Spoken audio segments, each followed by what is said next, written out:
16,000 টাকা 16,000 কোটি টাকা খরচ করে মন্দির বানায়ছ বাবরি। এ পর্যন্ত মসজিদে বাবরি ভেঙে মন্দির বানায়ছ রাম মন্দির। চারানা কেউ পর্যন্ত টিকিট কেটে দেখে না। মুসলমান চলে গেছে ভারতে, কিন্তু দোকানদারি রেখে গেছে। বলে কি দোকানদারি? ভারতের মাটিতে একটা কবর আছে, সেই কবরটার নাম হলো তাজমহল। কি কবর? 500 টাকা টিকিট। প্রতি মাসে ইনকাম হয় 10 কোটি টাকা। 10 কোটি টাকা যদি মাসে ইনকাম হয়, বছরে হয় 100, কত 20 কোটি টাকা। নারায়ে তাকবীর। এ টাকাগুলো কারা খায়? মোল্লারা খায় না, তোমরা খাও। ইওর অনার, মুসলমানদের একটা মিনার আছে, সেই মিনারটার নাম হলো কুতুব মিনার। কুতুবউদ্দিন বখতিয়ার খিজলি দিল্লির মাটিতে। সেই মিনার দেখতে গেলে টিকিট লাগে 40 টাকা। মাসে হয় 2 কোটি টাকা ইনকাম।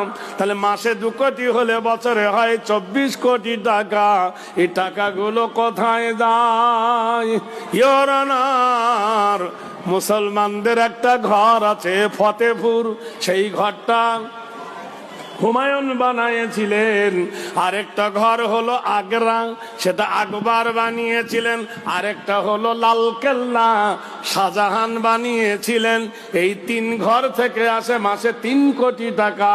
তাহলে 3 বারং 36,000 টাকা থাকে, 36 কোটি টাকা আসে বছরে। মুর্শিদাবাদের মাটিতে একটা ঘর আছে ইওর অনার, তার নাম হলো হাজার দুয়ারি। তার টিকিট হলো 20 টাকা। প্রতি মাসে 2 কোটি টাকা ইনকাম হয়, বছরে ইনকাম হয় 24 কোটি টাকা। একবার সুবহানাল্লাহ বলুন, আরো জোরে বলুন। ইওর অনার, এই হাজী মোহাম্মদ মহাসিন, হাজী মোহাম্মদ মহাসিন বাঘের বাচ্চা বাঘ। হাজী মোহাম্মদ মহাসিন 1800 সালে 200 কোটি টাকা ভারতের অর্থ তহবিলে দান করেছিল। 1800 সালে। তখন 5 বছরে ডবল হতো টাকা। 5 বছর রাখলে ডবল হতো। তাহলে 1805 সালে হতো কত? 400 কোটি। 10 সালে হবে 800 কোটি। 15 সালে হবে 1600 কোটি। 20 সালে হবে 3200 কোটি। 25 সালে হবে 6400 কোটি। সুবহানাল্লাহ বলুন। 30 সালে হবে 128 কোটি। 35 সালে 128 দুগুণে ডবল। 40 সালে ডবল। 45-এ ডবল। 50-এ ডবল। 55-তে ডবল। 2000 পর্যন্ত হিসাব করে দেখো, তোমার ভারত বিক্রি করিলে হাজী মোহাম্মদ মহাসিনের দান শেষ হবে না। আরেকজন বাদশাহ শের শাহ, দিল্লি নয় পাঞ্জাব থেকে হাওড়া পর্যন্ত রাস্তা বানিয়ে গিয়েছিল। Sher Shah road, GT road, গ্যান্টল রোড। সুবহানাল্লাহ বলুন। লক্ষ লক্ষ টাকা ট্যাক্স আদায় করছো হাজি, জেনে রেখে দিও। তাহলে সেই অত বড় বীরবলের টাকা দান করেছিল একজন বাদশাহ। শের শাহ রোডটা তাহলে মুসলমানকে দিয়ে দাও। মুসলমানকে তাড়াতে হবে না, মুসলমান ভারত থেকে চলে যাবে। আমরা কারোর দয়ায় বেঁচে বাস করি না দেশে, আমরা কারোর দয়ায় বেঁচে বাস করি না দেশে। দেশের জন্য ফাঁসির মঞ্চে প্রাণ দিয়েছি হেসে। সুবহানাল্লাহ বলুন। ভারতবর্ষের মাটিতে জাতীয় সঙ্গীত হলো 4টে। একটা গেয়েছে আল্লামা ইকবাল। কি গেয়েছে? সারে জাহাं से अच्छा ये हिंदुस्तान हमारा, हम बुलबुल है इसकी ये गुलशता हमारा। গেয়েছে আল্লামা ইকবাল। আরেকজন গেয়েছে কি? হও করো মেতে ধি, হও উন্নত সি নাহি ভয়, ভুলিবে তো ভেদে গান, হও সবে আগুয়ান।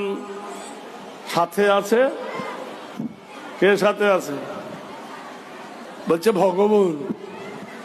ওই ভগবানটা কেটে দাও। যদি বলি হও করমেতে দি, হও উন্নত সিনাহি ভয়, ভুলিবে তো ভেদে গান, হও সবে আগুয়ান। সাথে আছে রহমান, হবে যা। হাও করমেতে ধি, হও উন্নত সিনাহি ভয়, ভুলিবে তো ভেদে গান, হাও সবে আগুয়ান। সাথে আছে কোরআন, হবে জয়। নারায়ে তাকবীর। কটা হলো? দুটো হলো। আর বঙ্কিম গেয়েছে সুজলং সুফলং শস্য শ্যামলং মলয়মুধমং বন্দী। আরেকজন গেয়েছে, নাম বললে এখন গাল কেটে উঠবে, কিছু ভক্ত আছে তো রক্ত দেবে। গেয়েছে কি? জনগণ মন অধিনায়ক জয় হে। প্রাইমারি স্কুলে পড়ায় না, কিন্তু মানেটা করো দিনই। জনগণ মন অধিনায়ক জয় হে। জনগণের মনের মতো অধিনায়ক তুমি।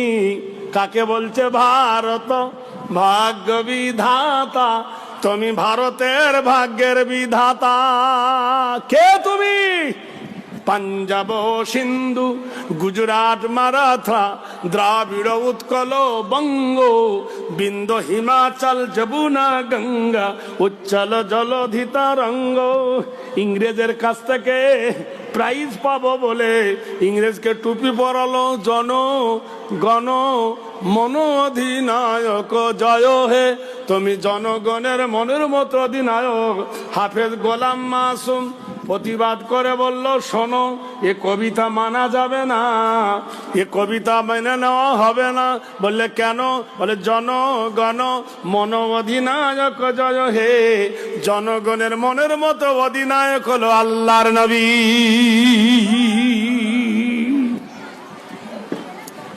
ভারত ভাগ্য বিধাতা, মানুষের ভাগ্যের বিধাতা ইংরেজ না, আল্লাহ।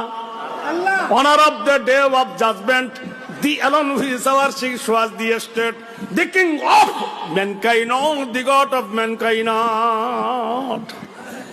মানুষের ভাগ্যের বিধাতাকে, খেতে দেবার মালিককে, রেজেকের মালিককে। এখানে কার কথা বলছে? ভারত ভাগ্য বিধাতা। এরা ইংরেজকে টুপি পরে বলছে তুমি ভারতের ভাগ্যের বিধাতা। পাঞ্জাব সিন্ধু গুজরাট মারাঠা দ্রাবিড় উৎকল বঙ্গ, বিন্দ হিমাচল যমুনা গঙ্গা, উচ্চল জলধি তরঙ্গ। পাঞ্জাব সিন্ধু প্রদেশের যত জমিন আছে, সেই জমিনে তোমার নামে ফসল ফলে। নাউজুবিল্লাহ বলুন। জমিনের ফসল কে ফলায়?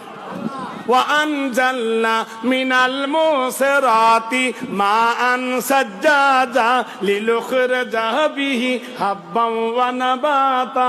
আল্লাহ বলে, আমি আকাশ হইতে মুষলধারায় পানি বর্ষণ করি, আমার পানি জমিনে পড়ে, জমিন ভিজে যায়, তোমরা যা বপন করো তার অত্যাধিক ফসল আমি আল্লাহ দিই। তোমার নামে নদীর জোয়ার আসে, নাউজুবিল্লাহ পড়ুন। তব শুভ নামে জাগে, তব শুভ আশিস মাগে গাহে, তব গাথ আউযুবিল্লাহ নাউজুবিল্লাহ। নদীর জোয়ার কার নামে আসে? ওয়ালাহুল জাওয়ারিল মুনশাআতু। আল্লাহ পাক কোরআন শরীফে বলেন, ওয়ালাহুল জাওয়ারিল মুনশাআতু ফিল বাহরি কাল্লালাম। কুলকুল রবে নদী প্রবাহিত করে কে? জোরে বলুন। আল্লাহ বলছে ইয়াখরুজু, নদীর মাটিতে খবর নিয়ে দেখো। আল্লাহ পাক রব্বুল আলামিন কত সুন্দর গারিয়ান, তিনি মহান। ইয়াখরুজু মিনহুমাল লুলু ওয়াল মারজান। দুটো নদী সমানভাবে বয়ে যাচ্ছে। একটা নদীর পানি হলো লবণ, আর একটা নদীর পানি হলো মিঠা। নোনা পানির সঙ্গে মিঠা পানি মেশে না, আর মিঠা পানির সঙ্গে লবণ পানি মিশ্রিত হয় না। এ কুদরত কার? জোরে বলুন আল্লাহ। মহান আল্লাহ বলেন, বান্দারে আমার কুদরত যদি দেখতে চাস, ওয়াইজা কুজিজাতুস সালাহ ফান্তাসিরু ফিল আরদি ওয়াবতাগু মিন ফাজলিল্লাহ। ফজরের নামাজটা পড়, ফজরের নামাজ পড়ার পরে আমার জমিনে তুমি ছিটিয়ে যাও, আমার কুদরত দেখতে পাবে। কি দেখতে পাবি? কত নামি দামি জিনিস এই জমিনের উপর আমি আল্লাহ সৃজন করেছি, তোমরা দেখতে পাবে। এই কথাটা বলেছিল হাফেজ গোলাম মাসুম। এজন্য কলিকাতার মাটিতে সল্টলেকের আমবাগানে হাফেজ গোলাম মাসুমকে ফাঁসি দিতে হয়েছিল প্রাণ। হাফেজ গোলাম মাসুমের যখন ফাঁসির অর্ডার হলো, জেলখানায় বন্দী হলো, জেলখানার জেলারু বলেছিল, হাফেজ গোলাম মাসুম তোমার তো ফাঁসি হবে কাল, তা তুমি কিছু চাও? তুমি বলেন, আমার 4টে দাবি। 1 নম্বর দাবি, আমার হাত দুটো পিছনে বাঁধবে না। 2 নম্বর দাবি, কালো কাপড় দিয়ে আমার মুখটা ঢাকবে না। 3 নম্বর দাবি, আমি আজকের রাতে আমার মাহবুবের সঙ্গে দেখা করব। নাম্বার 4, ফাঁসির মঞ্চে উঠে কিছু কথা বলবো। বাদশাহ বলল, হ্যাঁ তোমার আবার মাহবুব আছে? বলল, হ্যাঁ। রাতের বেলায় বলল, মাহবুবের কাছে যাও। উজু করলেন, উজু করে কোরআন শরীফ পড়লেন সারা রাত ধরে। বলে, এই তো তোমার মাহবুব? বলছে, হ্যাঁ, আমি আল্লাহর কোরআনকে বড় ভালোবাসি, কোরআন হলো আমার মাহবুব, আমি হলো কোরআনের মাহবুব। বন্ধুরা আমার, সকাল বেলায় ফাঁসির মঞ্চে যখন দেওয়া হলো দড়ি, তখন ওর মা এসে, বিবি এসে হাফেজ গোলাম মাসুমকে বলছে, হায় হায় তোর প্রাণ যাচ্ছে। বলছে, মা কেঁদো না, আমি মরি নাই। পৃথিবীর বুকে কিয়ামত পর্যন্ত যত লোক আসবে, সবার দিলের ভিতরে তোমার এই পুত্রর প্রেম জেগে রইবে। বলুন সুবহানাল্লাহ। ভাইরা আমার, মা আমি মরবো না, এপারে দুনিয়া ওপারে কিয়ামত আখিরাত। হাফেজ গোলাম মাসুম ফাঁসির মঞ্চ যখন উঠছেন, স্টেজে উঠছেন, তো চালে আলহামদুলিল্লাহ আলহামদুলিল্লাহ। ইংরেজ বলছে, হাফেজ গোলাম মাসুম তোদের দুঃসংবাদ এলে ইন্না লিল্লাহ পড়ি, আর আলহামদুলিল্লাহ তো সুখের সংবাদ। হাফেজ গোলাম মাসুম বলছে, বেয়াদব, দেখতে পাচ্ছিস না ফাঁসির মঞ্চে হাজার হাজার মানুষ আমার জন্য চোখের পানি ফেলছে, আল্লাহর অগণিত ফেরেশতা আমাকে বরণ করতে আসছে, আমি শেষ তওবা পড়ে নিচ্ছি। আর তওবাকারীকে আল্লাহ বড় ভালোবাসে। ওয়া গাফিরিজ যাম ওয়া কাবিলিত তওব, আমার মরণ হবে শহীদের মরণ, আমি মরে যাব পৃথিবীর ভাতাতে, কিন্তু আমি কিয়ামতের খাতায় জিন্দা। বলুন সুবহানাল্লাহ।